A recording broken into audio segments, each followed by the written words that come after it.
There's Jimmy the Man Marcello, heavyweight in the Chicago outfit. I attended his first trial when he went down and was convicted with the Sam Carlisi crew. He did some time, kept his mouth shut. He got home for a few months, and shortly after that, he got hit with the family secrets indictment. I felt out of all the defendants at the trial, he definitely got the short end of the stick and was sentenced to life in prison. I hope that they'll reconsider his sentence. Now, Nick Calabrese testified that he participated in over 12 murders, and the Judge Zagel gave him only 12 years for his cooperation. After everything Jimmy Marcello did for him and his family, Nick decided to flip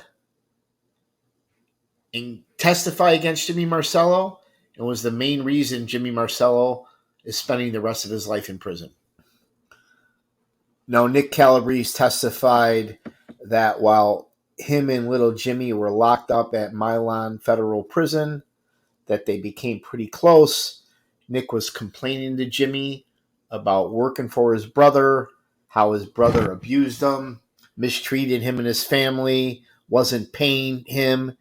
And Jimmy Marcello told Nick that when they get out, that Nick could come work for Jimmy's crew. Now, one lie that Nick Calabrese told, and if I was on that jury, I would have raised some serious reasonable doubt. When he first sat down with the FBI agents, at first he told them John Feccarata picked him and Jimmy LaPetri up at the Venture store and took him to the house where the Splotchos were killed. But then later on, he changed his story, saying it was Jimmy Marcello that picked those guys up. Now, towards the end of the family secrets trial, Michael Spilatro's wife and his daughter testified that Jimmy Marcello called their house twice, asking to speak to Michael Spilatro shortly before the Spilatros met their fate at the house in Bensonville. I was not there in court that day. I missed their testimony, unfortunately, but that was damaging to Jimmy's defense. Here's Big Stoop, Big John Feccarata. He was talked about a lot at the family secrets trial. He did a lot of heavy work and was part of the Chinatown crew. He was also a very good friend of Frank and Nick Calabrese. This guy was constantly getting in trouble with the Chicago outfit. And Nick claimed that originally it was Feccarata that picked up him and Jimmy LaPetri and took him to the house in Bensonville. Now, while little Jimmy and Nick were away, Jimmy held up to his promise. He started sending $5,000 a month to Nick Calabrese's wife to take care of her and her family while Nick was locked up.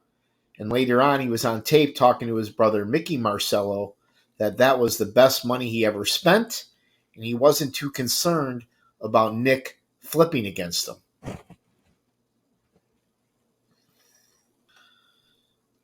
Now, probably one of the biggest lows for Jimmy Marcello is when his mistress took the stand, testified against him. She was a bartender at Michael's Magic Touch in Lyons, Illinois, and she told the ladies and gentlemen of the jury how he spent thousands of dollars on her, and clothes, vacations, how he paid for her son who had special needs, bought her a condo, all this while his wife was in court. Now here's Judge Zagel during the family secrets trial. When the verdict was read, the jury actually found Jimmy Marcello not guilty on one of the murders. That was the Stranger in the Night murders, where they killed Nickel DeAndrea, according to Nick Calabrese. The judge, however, believed with the prosecution that little Jimmy did participate in the murder and actually found him guilty of the murder, disagreeing with the jury's verdict. Now here's the notorious Supermax prison in Florence, Colorado, where some of the worst are housed. Ted Kaczynski, the Unabomber, Ramzi Youssef, and also Jimmy Marcello. I have no idea why Jimmy Marcello at his age would be sent to a prison like this, but this is probably where he'll end up dying in prison. Thanks, guys, for tuning in. Please hit the like button, share with your friends, subscribe.